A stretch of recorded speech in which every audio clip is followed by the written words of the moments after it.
A Igreja Católica é uma das mais antigas e poderosas instituições do mundo. Criada há 2000 anos, ela surgiu de um homem que não foi Jesus e cresceu até ser dona do mundo.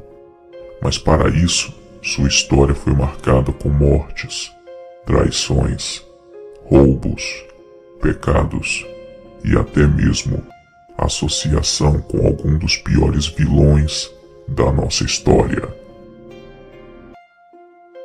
E nesta nova série do canal, nós vamos contar esses segredos e mostrar o que eles querem esconder, mostrando que a maior instituição religiosa do mundo também é uma das mais ricas, possuindo tantas coisas que poderia mudar o rumo do planeta com o seu dinheiro e a sua influência.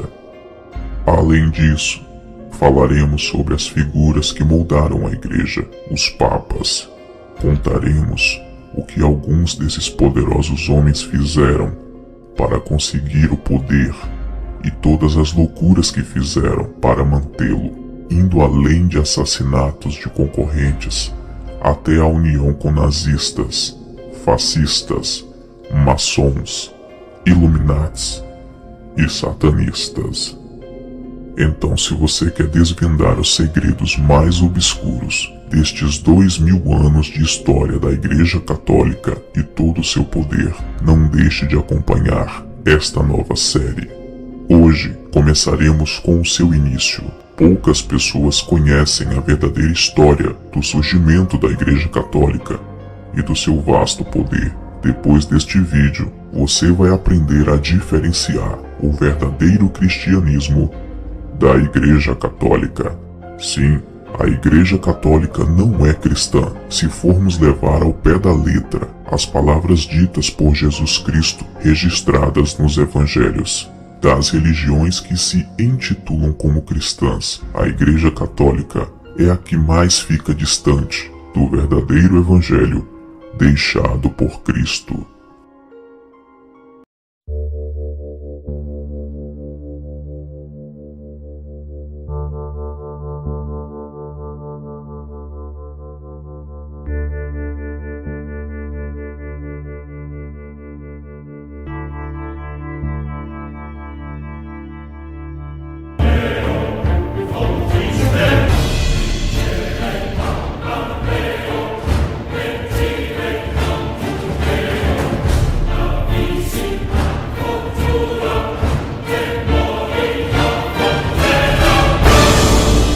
O lado obscuro da Igreja Católica.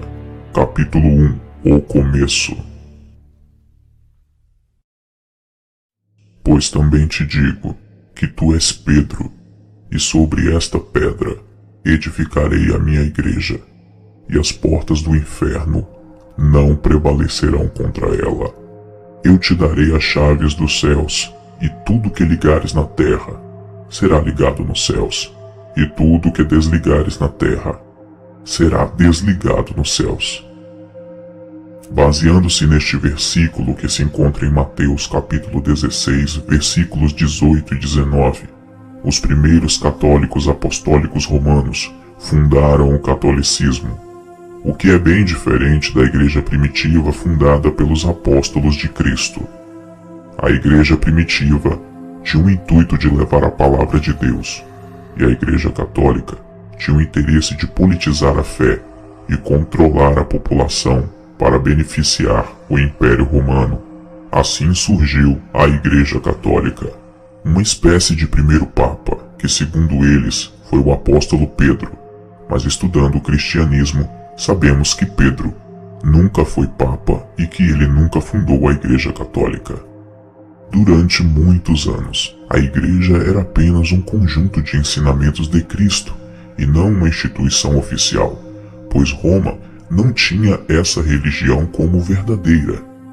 Inclusive, Roma perseguia e matava os cristãos, oferecendo os cristãos a leões, entretendo o povo nas arenas, matando milhares e milhares de pessoas inocentes que apenas professavam a sua fé a Cristo. Mas no ano de 312, Os problemas romanos eram muitos e o imperador resolveu oficializar o catolicismo.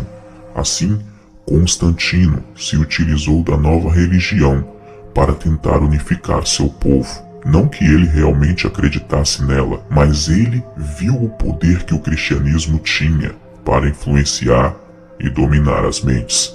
Constantino, o Grande, entrou para a história romana como o primeiro imperador romano a se converter ao cristianismo. Contudo, fica em aberto a seguinte questão: será que ele teria feito isso por pura devoção ou fora apenas uma jogada política?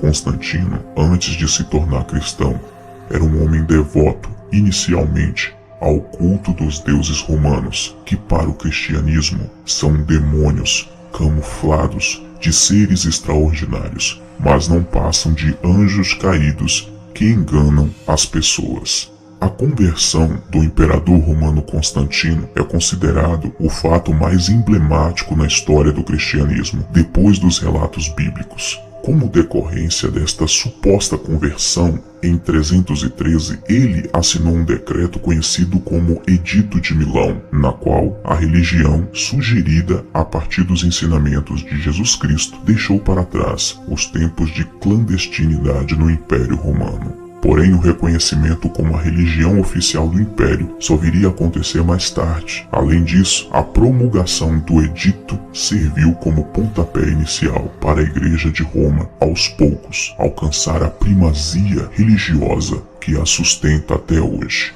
A explicação para esta suposta conversão do imperador Constantino é que antes de uma das inúmeras batalhas, ele teve um sonho durante a noite, e neste sonho, ele viu uma cruz, e nesta cruz estava escrito as seguintes palavras: sob este símbolo vencerás. Na manhã seguinte, ele ordenou que fosse pintada uma cruz em todos os escudos dos soldados e a batalha resultou numa esmagadora vitória do seu exército. A partir daquele momento, Constantino passou a se confessar cristão, sendo esta a razão, inclusive, para a cruz se tornar o símbolo do cristianismo. Não sei se você já percebeu, mas o símbolo do cristianismo é a arma que foi usada para matar o seu Criador. Isso é no mínimo estranho, não acha? Entretanto, a despeito desse relato, não me convenço que houve uma sincera conversão da parte do imperador Constantino. Me parece que ele enxergou no cristianismo um meio de consolidar o poder, já que após a vitória na citada batalha, ele se convertera no único soberano do lado ocidental do império, e os cristãos formavam um único grupo que não o via como seu Senhor Supremo. Os cristãos daquela época não acreditavam na conversão sincera do imperador Constantino.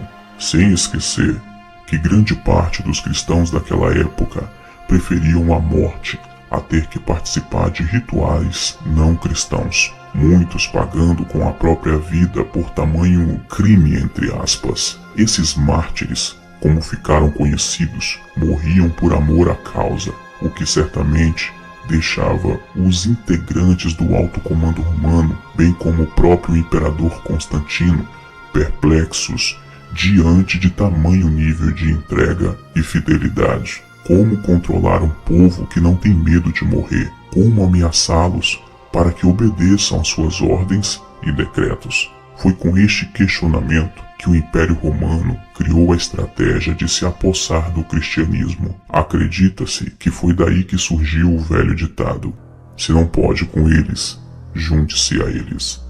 Assim surgiu o que conhecemos como catolicismo, e por conta deste domínio de Roma sobre o cristianismo, veio o nome que perdura há mais de 2000 anos: Igreja Católica Apostólica Romana. Você já deve ter se perguntado, por que o nome católica? Bem, vamos explicar. A palavra católico vem do grego católicos, que quer dizer para todos, ou algo universal. Ela ganhou este nome porque o imperador romano aplicou um decreto que obrigava todas as pessoas a se converterem à Igreja Católica. Quem não se tornasse católico era perseguido, preso ou morto. Afinal, controlar uma única religião era mais fácil. Vale ressaltar ainda que um antigo historiador chamado Políbios, certa vez ao analisar as crenças gregas e romanas, ao final concluiu que os romanos tendiam a praticar menos iniquidades do que os gregos, pois acreditavam na existência do inferno. Diante destes fatos, Constantino, como grande estrategista, provavelmente entendeu que, uma vez controlando esta religião, teria sob suas ordens um excelente contingente humano, isto é, o cristianismo, lhe seria muito útil, ainda que sinceramente não acreditasse nele. Constantino interviu nas doutrinas que se aplicavam dentro do cristianismo católico, o que ajudava diretamente o controle das massas pelo Império Romano. Enfim, a conversão de Constantino provavelmente não ocorreu, lembrando que o seu batismo se deu apenas em seu leito de morte. Ele apenas enxergou na crescente religião um instrumento para unir o império que já dava sinais de muito desgaste. O imperador Constantino apenas usou o cristianismo para fortalecer os seus ideais e o seu poder. No frigir dos ovos, podemos dizer claramente que a Igreja Católica foi criada por um imperador romano que não entendia nada sobre o verdadeiro Evangelho de Cristo. Com essa legalização, a Igreja Católica começou a ganhar forma, pois deixava de ser ilegal e agora fazia parte do Império. Rapidamente, o seu poder e influência cresceram a tal ponto que o próprio imperador estava descontente com a religião e se metendo em seu estado, e acabou recebendo uma carta do Papa Gelácio que dizia: existem, Augusto Imperador, dois poderes principais que governam o mundo, a autoridade dos bispos e o poder real. Dentre eles, o poder sacerdotal é muito mais importante. Traduzindo, o imperador romano criou um monstro que poderia engoli-lo vivo. Naquele tempo, o poder religioso tinha mais capacidade de dominação do que o poder político. Durante séculos, a Igreja Católica floresceu junto com o Império Bizantino. Porém, quando as coisas começaram a ficar ruins devido a muitas batalhas contra bárbaros, a Igreja viu que talvez fosse a hora de buscar novos aliados, e sem pensar duas vezes, ela traiu as mesmas pessoas que a haviam criado como uma instituição legítima. Dessa maneira, no século VIII, a Igreja se aliou a Pepino, monarca franco, que comandava as regiões que depois se tornariam a França. Assim, a Itália foi invadida e as terras conquistadas por Pepino foram doadas à Igreja Católica, que se tornou um reino independente e com grande poder. A Igreja Católica comemorava, pois não dependia mais de Roma e de nenhum governo paralelo. A Igreja Católica agiu como uma prostituta interesseira, se deitou com o imperador romano e depois o traiu com um dos seus piores inimigos para conquistar o seu espaço. Anos mais tarde, no reinado de Carlos Magno, o Papa Leão III proclamou o monarca como imperador do Ocidente, deixando Constantinopla furiosa e também amedrontada. Agora a Igreja Católica não é mais apenas uma religião pregando sua palavra para pessoas, e sim uma instituição poderosa, possuindo grandes terras e influência sobre o principal imperador daquele tempo. Além disso, ela era capaz de coroar e tirar coroas de reis, o que lhe deu poderes políticos maiores do que qualquer outro reino ou império. Parecia que nada poderia deter a poderosa Igreja com suas terras, riquezas e influências, mas estava para surgir um inimigo à altura, uma nova religião que poderia abalar os alicerces da Igreja Católica: o islamismo.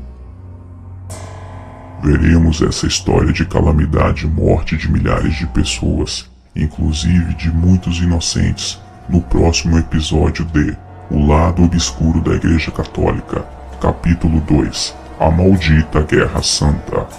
Não perca o próximo vídeo da série.